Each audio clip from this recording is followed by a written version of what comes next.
she's followed by an elder and a very respected leader, Agnes Williams, who's going to speak about original instructions practiced today, law of peace and code of Handsome Lake.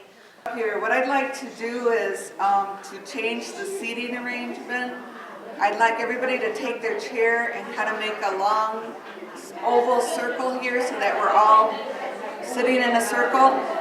If we could do that, that would be great. Kind of like even, come up, maybe just turn your chair that way, and so it doesn't have to be too much moving. But we do, in our communities, in this community, we always do things in a counterclockwise way, because that's the way that the water, if you watch it and the way the water goes around it, it will always go in a counterclockwise.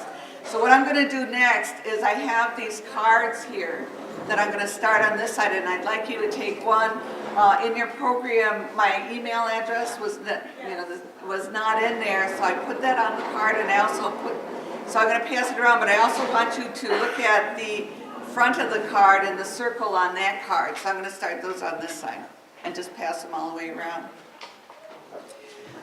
So many things have really struck similarities and significance of everything that everybody has said.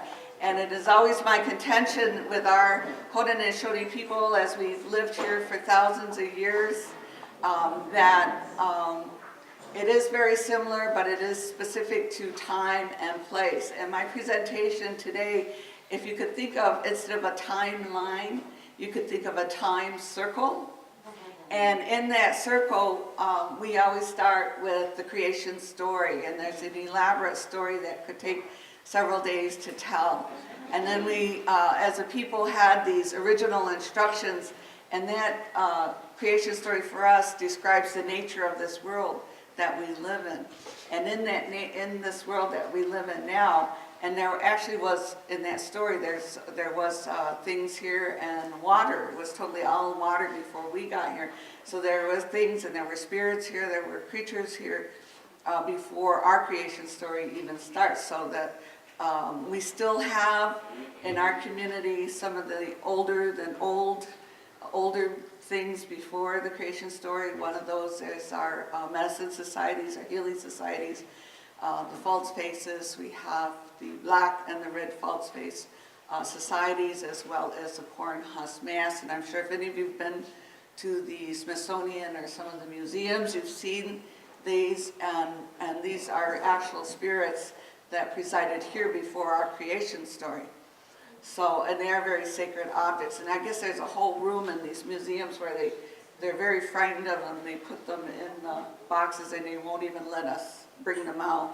So in our communities, we've been in the process of repatriating and getting a lot of those medicine masks and back.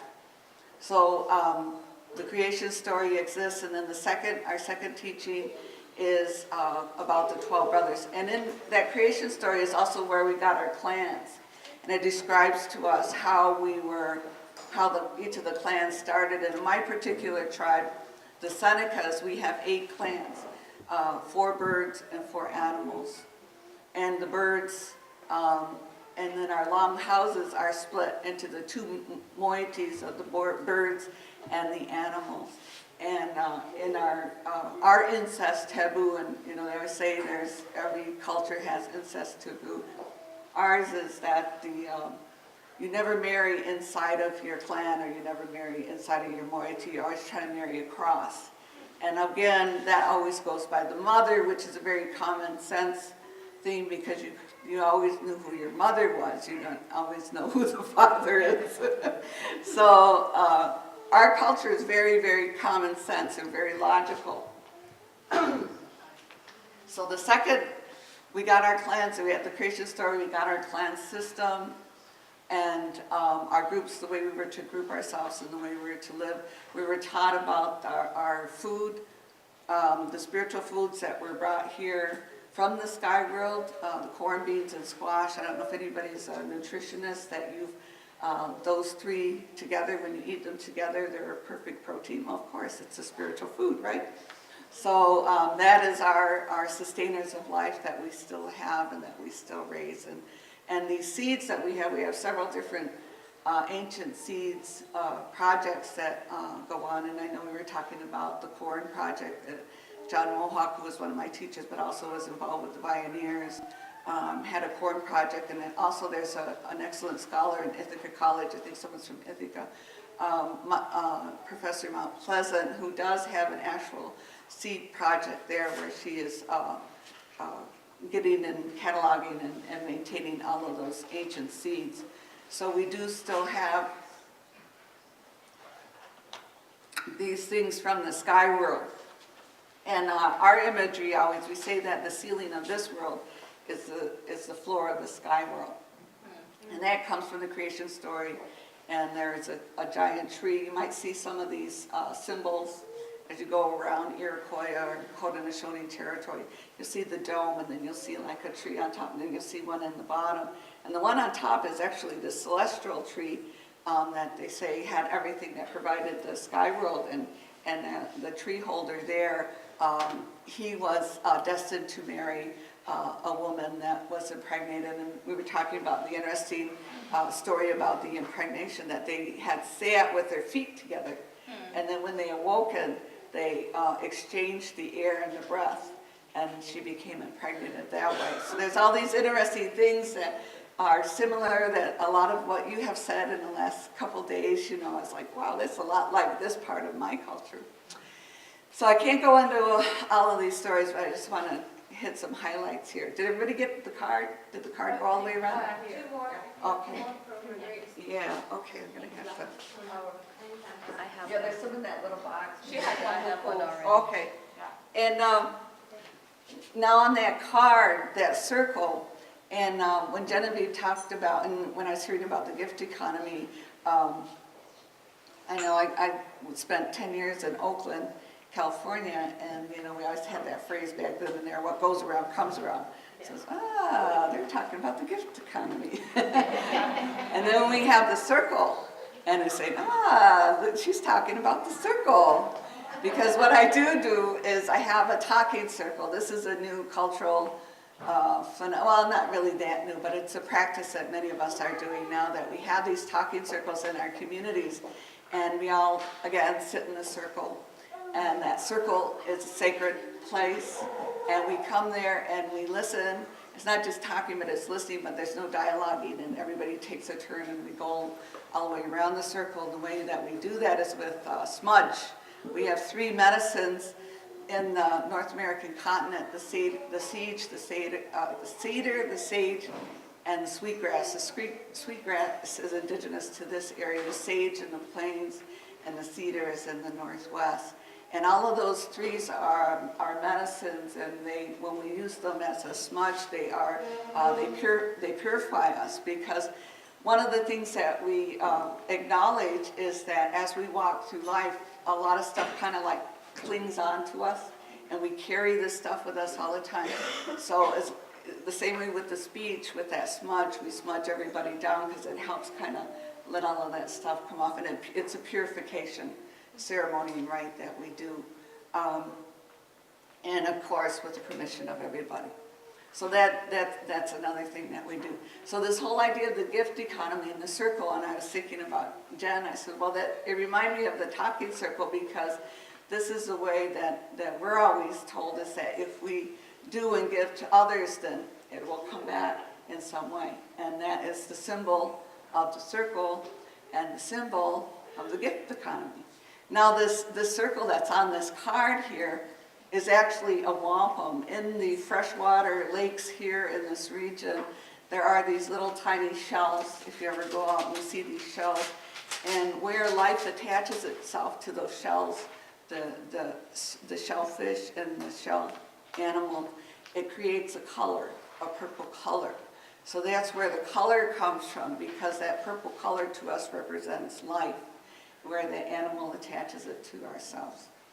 And that circle actually is our, after the creation story, the clans, and then we have the story of 12 brothers, which is when we got our songs and our ceremonies. We have 13 different traditions events, ceremonies that we do that coincide with the moons. We only practice 7 of those. We've lost much of that. But those 7 that we still are practiced in 21 longhouses. We call them the longhouses, which is the symbolic representation of our way of life, our spiritual and community life. And that's in southern Ontario, southern Quebec, and what is now known as New York State.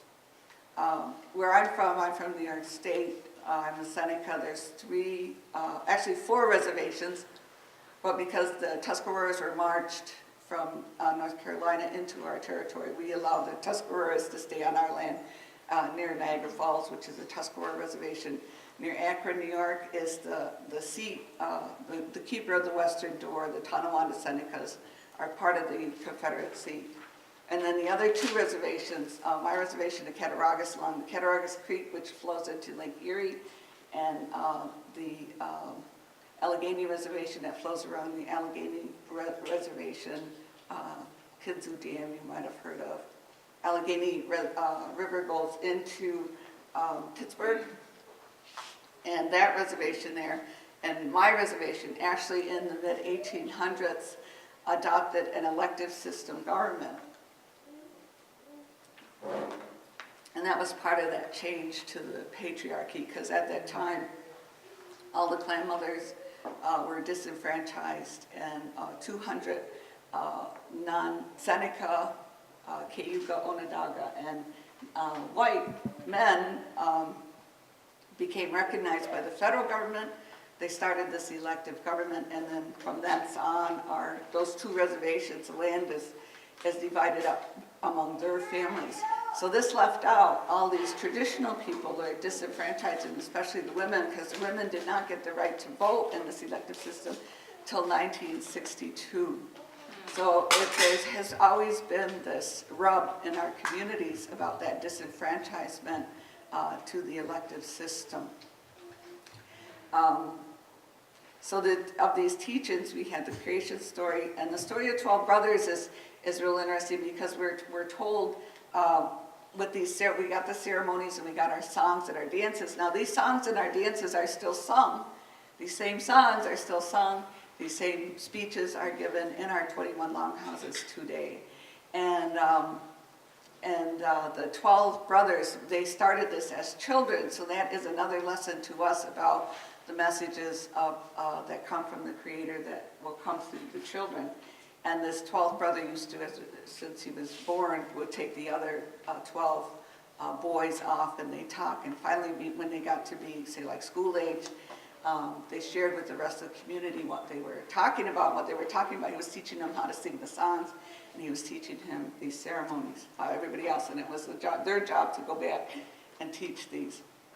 Now we're told that one of the reasons we were given this at that time and place in history was because through the creation story, we were given everything that we needed, and we forgot to continue to do our Thanksgiving.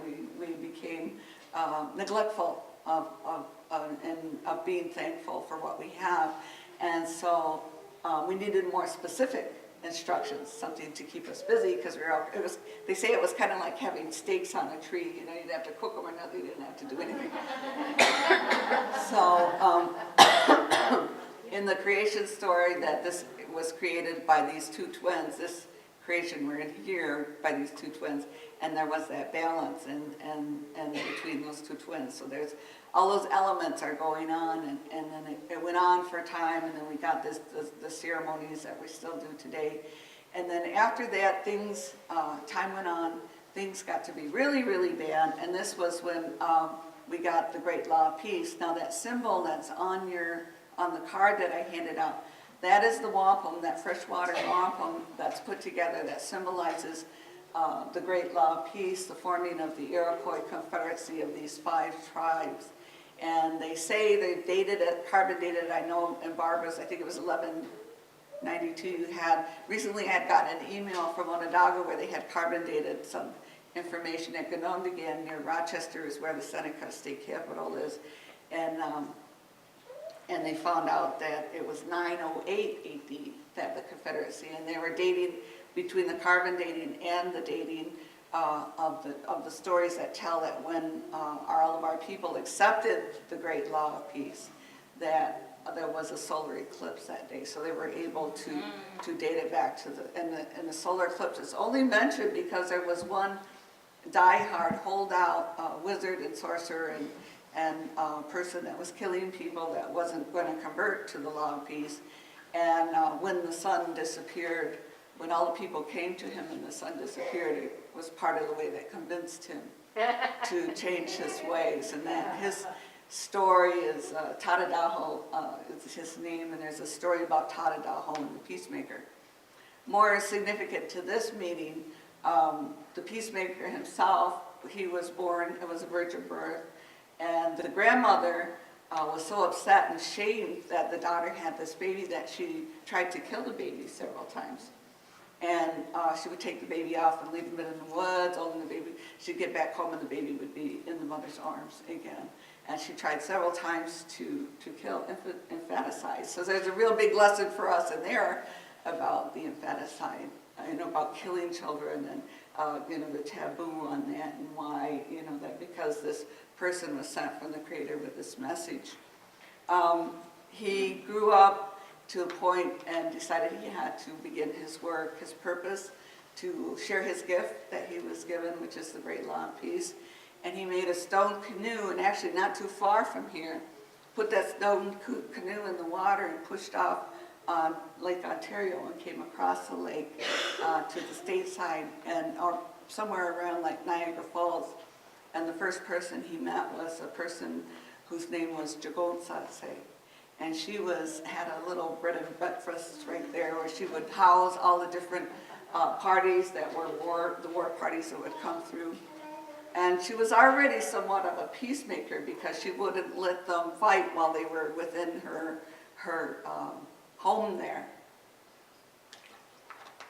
So on the back of that card for the last 2 years, what we've been doing the Women of Peace Awards to bring this story out. And we did invite Barbara this year to come and be our keynote speaker. Barbara does have more information about Jagonsatse if anybody wants to hear the story, and she's written quite a bit about that as well. But with our group at the Iwi Indigenous Women's Initiatives, I wanted to bring that story back because, again, like many of our heroines and the stories of our women, it's kind of been like forgotten and it emerged in the rest of the patriarchal culture. So Jagonsatse was the first person to accept the Great Law of Peace, and that put her into that position, and she became one of the organizers. She became one of the community organizers to do the public education among the community, to teach them to change their ways. Another person that the peacemaker met was named Hiawatha, not Hiawatha. Hiawatha's Longfellow's creation, who is an excellent fiction writer, right? Fiction, made it up. So Hiawatha had a family, had a wife and a couple daughters, and at that time, there's a game that was played in the Sky World that we're still playing. It's called lacrosse. It's called the Creator's Game because you see lacrosse still being played here and there. So Tadadaho had heard that Hiawatha was began to help the peacemaker, and he got really angry. So he set out the spell on his, and he created a stampede of lacrosse players that stampeded and killed Hiawatha's wife and his 2 daughters. And Hiawatha, in his grief and despair, retreated into the woods, and he went to the streams where there was these clear water shells in this area, and he was mourning. He was in such deep mourning, and that he took the shells and he began to string those shells, those freshwater shells, and that's what you see today when people talk about the wampum. And he put a string, and then he would sit it there. Now, he wasn't with the peacemaker at the time when this happened, and as soon as that happened, of course, the word spread to the peacemaker that Hiawatha's family had been trampled and died, and that he had gone into the woods into mourning. And so the peacemaker immediately went to find him. And when he found him, he recited. There were many other exchanges going on there, but I'm just this is the Reader's Digest version.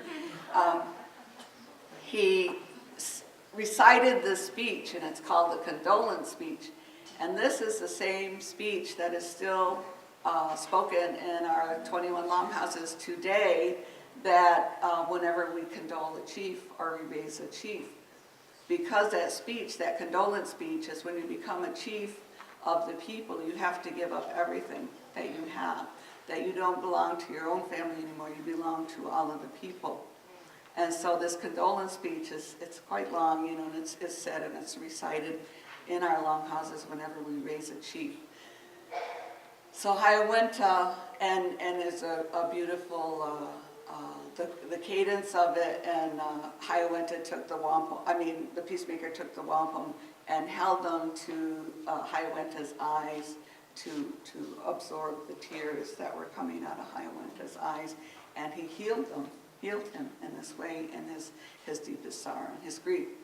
So they got together and they went on teaching the people, doing the public education, doing the organizing in the communities to change people's minds and to get them to how much time do I have? 5 minutes.